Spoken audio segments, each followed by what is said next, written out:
श्री विनय कुमार सक्सेना ने दिल्ली के उपराज्यपाल पद की शपथ ली। मैं दिल्ली का लोकल गार्जियन हूँ। इन शब्दों ने न केवल राजनिवास और सचिवालय के अधिकारियों को चौंकाया, बल्कि जन सेवा की एक नई परिभाषा भी गढ़ी। मैं विनय कुमार सक्सेना ईश्वर की शपथ लेता हूँ कि मैं श्रद्धापूर्वक राष्ट्रीय राजधानी क्षेत्र दिल्ली के उपराज्यपाल के पद का कार्यपालन करूंगा। मैं दिल्ली के लेफ्टिनेंट गवर्नर की हैसियत से नहीं, बल्कि लोकल गार्जियन की हैसियत से काम करूंगा। मुझे आप राजनिवास में कम, सड़कों पर ज्यादा देखेंगे। शपथ के तुरंत बाद ही वे सीधे धौला कुआं से लेकर IGI एयरपोर्ट तक की सड़क का दौरा करने के लिए निकल पड़े और वहां के हालात देखते हुए उसी क्षण साफ सफाई, मरम्मत और सौंदर्यीकरण के निर्देश दिए।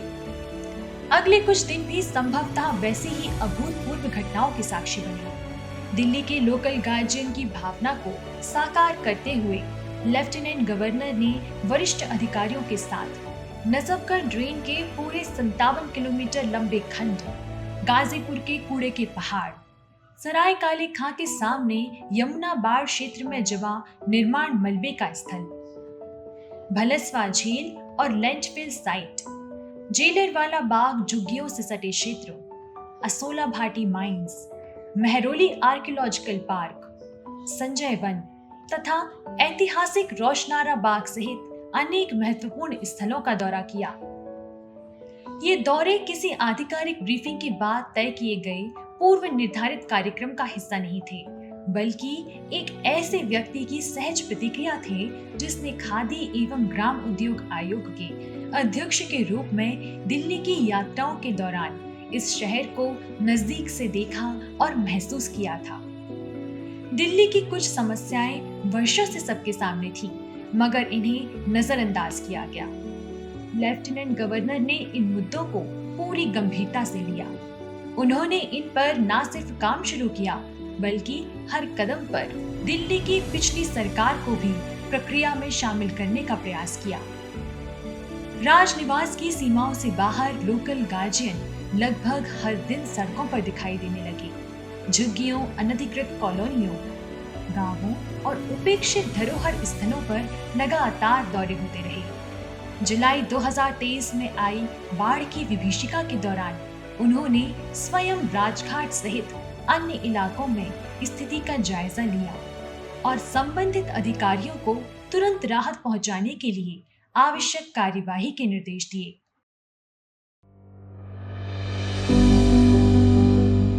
राजनिवास में अपने 3 साल के कार्यकाल के दौरान उन्होंने दिल्ली की सड़कों पर लगभग 2850 किलोमीटर की पैदल यात्रा करते हुए 1011 स्थानों का भ्रमण किया, जहां दिल्ली जल बोर्ड, PWD, स्वास्थ्य विभाग, DUSIB और I&FC जैसे विभाग स्थानांतरित विषय होने के कारण LG के नियंत्रण से बाहर थे, वहीं DDA, जो सीधे तौर पर LG के अधीन है, में उन्होंने ऐतिहासिक सुधार किए।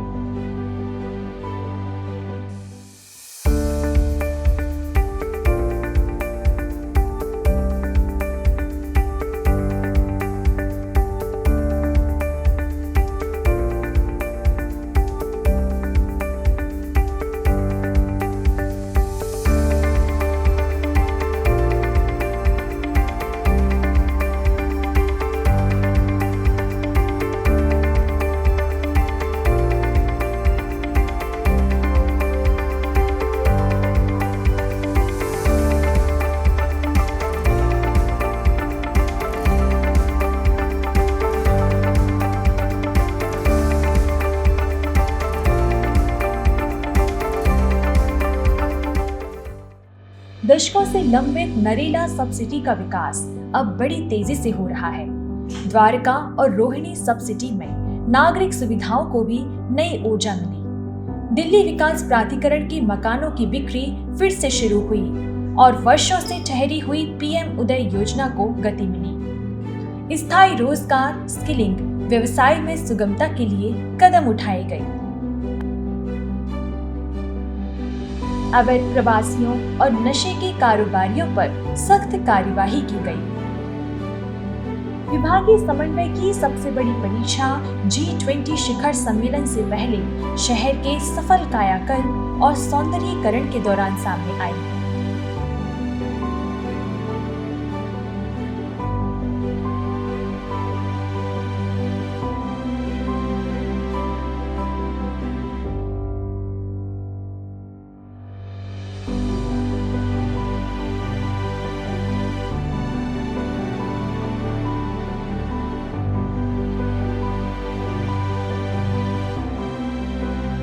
न केवल माननीय उपराज्यपाल ने जनता के बीच जाकर सीधे संवाद किया, बल्कि एक नवाचार करते हुए संवाद नामक खुले मंच के माध्यम से राजनिवास को दिल्ली वासियों के लिए खोल दिया।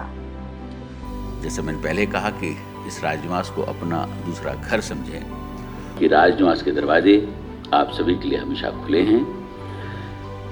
मैं यदि आपके किसी काम आ सकता हूं तो ये मेरे लिए बड़ी ही खुशकिस्मती की बात होगी। उनके ये 3 वर्ष जन समस्याओं को प्राथमिकता देने, यमुना के पुनर्जीवन, धरोहरों के संरक्षण, संवहनीय आवास की कोशिशों और दिल्ली को सुंदर, स्वच्छ और फूलों का शहर बनाने के अथक प्रयासों के साक्षी रहे हैं। उनके इन्हीं प्रयासों के कारण आज हम उस दिल्ली को बनता देख रहे हैं जो आने वाले समय में विश्व की सर्वोत्तम राजधानी के रूप में जानी जाएगी। और अंत में कहना चाहता हूं, let us all come together and make Delhi great again. Thank you very much.